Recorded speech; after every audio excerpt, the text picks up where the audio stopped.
the Chair, PHDCCI, Civil Aviation Committee and CEO Cargo and Logistics, Sanjeev Edward G. And from Gate, Sanjeev Sven Clounder G. And dignitaries representing the PHDCCI, and from the Ministry of Civil Aviation, Lalit Chandel Ji, and I-Class CEO Ajay Kumar Ji, and all the government officials, distinguished industry stakeholders, members representing the PhD CCI, and also some international delegations that are here, academia, and also my media friends. Namaste and good morning to each and every one of you. I'm truly pleased to witness such an encouraging and diverse gathering of industry leaders from across the aviation and logistics ecosystem here today. And in fact, I have to tell you that yesterday I was attending one aviation related, we opened one stall in the International Trade Fair in Bharat Mandapam. And today we are in Yashobhumi. My heart swells with pride looking at these two infrastructure structures here today. And we have to see that this is one of the indication of how India is evolving as a country and how it is growing as a country. And I would like to congratulate the entire team at PHDCCI for their valuable efforts in bringing together all the eminent industry stakeholders together on one platform. I extend my heartfelt appreciation to them for organizing the 11th edition of the Global Aviation and Air Cargo Conclave. I must say that PhD Chambers has once again lived up to its characteristic excellence and its commitment to India's rapidly advancing aviation ecosystem.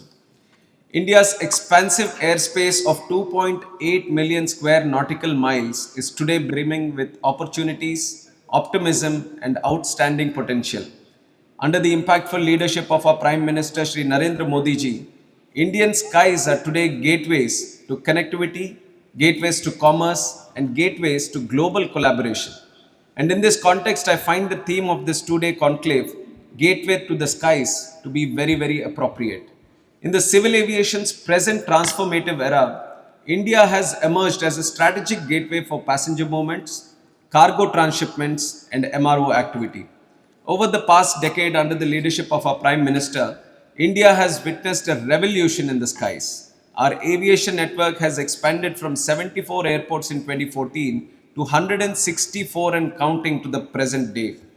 And it's including the airports, heliports, and water aerodromes.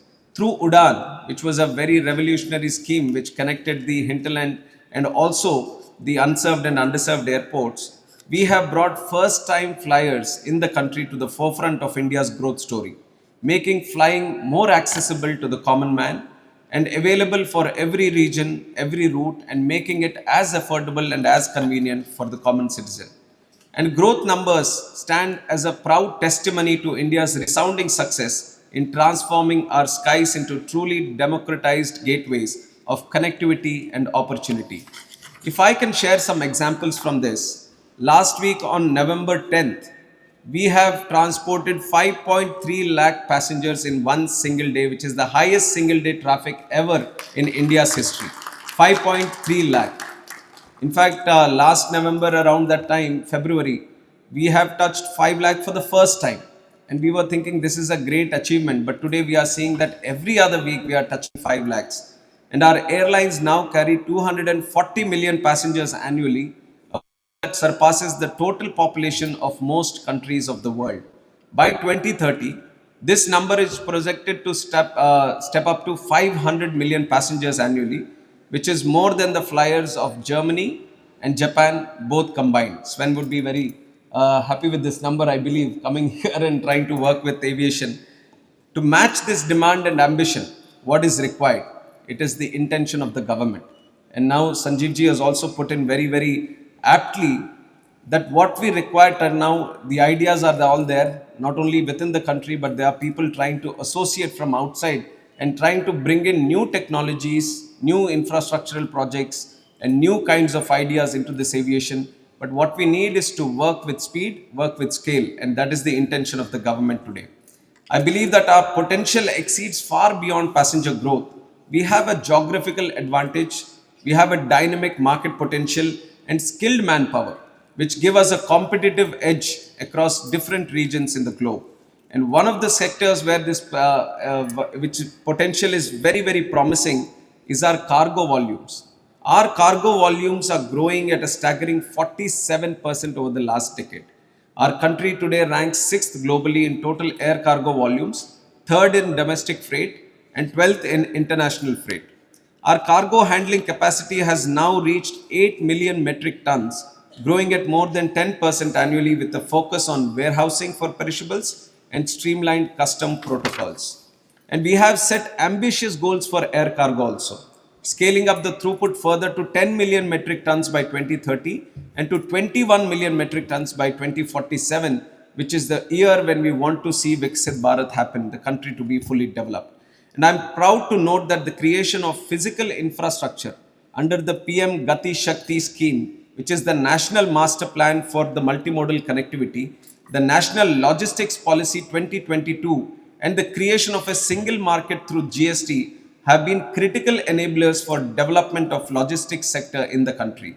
Yet, despite this progress, I see that India accounts for only 2.9% of global air traffic, freight traffic right now. This highlights the scale of untapped potential that is there in front of us. With our strategic location, which is connecting the east to the west, India is well positioned to emerge as a global air cargo powerhouse also. I believe the creation of I-Class has also been one of the most significant developments in this direction. We were managing 5 airports in 2016, but I-Class is now operational in 71 airports across the country, and by 2030 we want to see it operational in 79 airports. Our major focus is reducing the average processing time from 8 hours to 6 hours, enhancing overall efficiency in the movement of time sensitive cargo. I believe this will enable our airports to evolve into cargo hubs for local production and regional exports, just as we are already seeing frozen fish from Agartala and silkworms from Dibrugarh in Assam finding their way to global markets. In this context, I am working to operationalize the concept of one airport, one product, which is inspired by the Honorable PM's vision of one district, one product. And over the last 5 years, fruit exports from India have grown by over 47%, signaling faith in Indian taste and quality. And it's not just fruits, the demand for other perishables, vegetables, dairy products, spices, and ready to cook Indian foods is also booming. It is driven especially by the ever growing NRI community of over 32 million people spread across more than 200 countries. That is the true potential that we have as a country when we want to send these perishables across the world. But this is also a sector where every minute matters. Perishables require highly efficient, time sensitive, temperature controlled supply chains from farm to warehouse, from airport to aircraft, and from farm to fork. I would say this world class airport infrastructure now available across the country, we have an opportunity to create export corridors that can transform our agri economy and empower our farmers. The growing momentum in Indian e-commerce is further reshaping our logistics landscape. With 45% annual growth in e-commerce, 1.5 to 2.5 million MSMEs selling online, the demand for express delivery solutions is only going to increase. Moreover, India's internet user base is expected to cross 900 million by next year, with rural India also leading this digital surge. These trends clearly highlight the need for a stronger, deeper connected air cargo backbone in the country. Because if we draw global comparison with a leading country like the United States, which is at the forefront of air cargo, see that the US air cargo sector moves nearly 69 million tons annually and generates over $140 billion in revenue.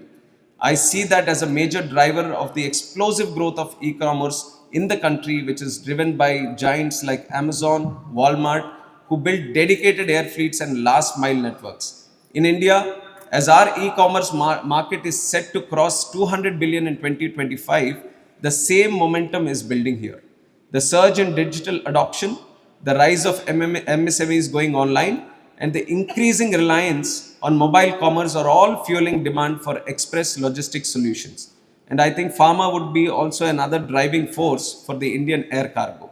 India has truly earned its place as the pharmacy of the world. With over 60% of global vaccine demand is being met by the Indian manufacturers, We are today supplying medicines to more than 200 nations together. And I perceive that the thriving pharma ecosystem is opening new avenues for high value, time sensitive shipments from India to the world. And I see that the future indeed is very exciting with the upcoming infrastructure projects. I hold the view that Noida International Airport at Jewar is set to be India's landmark cargo hub with an 87-acre multimodal cargo hub and a cargo village spread across 37 acres. It is expected to handle 1.2 million metric tons of cargo annually. And I am also encouraged to see Delhi Airport working towards building a dedicated cargo city. As the airport already handles nearly 30% of the India's air cargo, this vision is going to be path-breaking in the future. I would also like to share that we are developing cargo-centric airports like the Dulera Airport in Gujarat to serve the industrial regions and SEZs. And since I have assumed the responsibility of Civil Aviation Minister, dedicated air cargo terminals are being established at even regional airports like the Thoothukudi Airport in Tamil Nadu and Itanagar airports. One more idea that I'd like to mention here is the fleet management for cargo.